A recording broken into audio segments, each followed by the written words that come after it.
Hi friends, അസ്സലാമലൈക്കും. ഇന്ന് കർമ്മത്തി എങ്ങനെ നമുക്ക് തൈര് ഒഴിച്ചിട്ട് കറി വെക്കാമെന്ന് നോക്കാം. പുളിഞ്ചാറാണ് ഞാൻ വെക്കുന്നത്. അതിന് കർമ്മത്തി കഷ്ണം മുറുക്കിയിട്ട് പിന്നെ ഉപ്പും മഞ്ഞളും ഇട്ടിട്ട് അടുപ്പത്ത് വേവിക്കാൻ വെക്കുക. ഇനി അതിലേക്കുള്ള അരപ്പ് തയ്യാറാക്കുക. അതിന് വേണ്ടിയിട്ട് ഒരു മിക്സിൻ്റെ ജാറിലേക്ക് തേങ്ങ എടുക്കുക. പിന്നെ നമ്മൾ നല്ല ജീരകം ഒരു ടീസ്പൂൺ എടുക്കുക.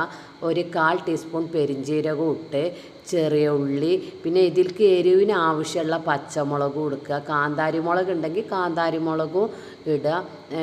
കാന്താരി മുളക് ഇല്ലെങ്കിൽ കുറച്ചും കൂടെ പച്ചമുളക് എടുത്താൽ മതി കേട്ടോ.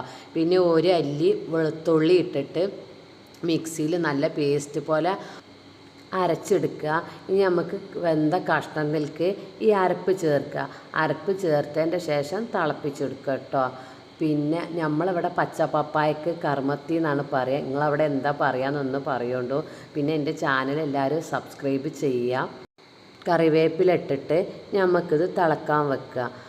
പിന്നെ ഈ കറിക്ക് ആവശ്യത്തിന് പുളിക്കുള്ള തൈര് എടുക്കുക. നമ്മൾ തേങ്ങ അരച്ച ജാറിൽ തന്നെ ആ തൈര് ഇട്ടിട്ട് മിക്സിയിൽ അടിച്ചെടുക്കുക കേട്ടോ. ഇനി വെന്ത കറിയിലേക്ക് ഈ തൈര് ഒഴിക്കുക. തൈര് ഒഴിച്ച പാട് തീ ഓഫ് ചെയ്യണം. തൈര് ഒഴിച്ചതിൻ്റെ ശേഷം പിന്നെ തീ കത്തിക്കാൻ പാടില്ല. തൈര് ഒഴിച്ച് ഇളക്കി കൊടുത്തതിൻ്റെ ശേഷം നമുക്ക് പിന്നെ വറവിടുക. വെളിച്ചെണ്ണയിലാണ് വറവിടണം കേട്ടോ ടേസ്റ്റ്.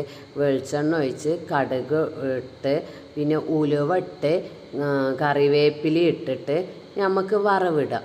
ആ വറവിട്ടിട്ട് ഒരു വാഴൻ്റെ ഇല എടുത്തിട്ട് ഈ ചട്ടി മൂടി വെക്കുക കേട്ടോ. ചട്ടി വാഴൻ്റെ ഇല മൂടി വെച്ചാൽ നല്ലൊരു ടേസ്റ്റാണ്. ഈ കറി തലേന്ന് ഉണ്ടാക്കിയിട്ട് പിറ്റേത്തങ്ങൾക്കാണ് ഇത് ടേസ്റ്റ് ഈ കറി. അപ്പോൾ എല്ലാവരും ഒന്ന് ട്രൈ ചെയ്യുന്നുണ്ടോ. പിന്നെ നിങ്ങളെ എല്ലാവരും കമൻറ്റ് ബോക്സിൽ പറയുന്നുണ്ടോ. Thank you.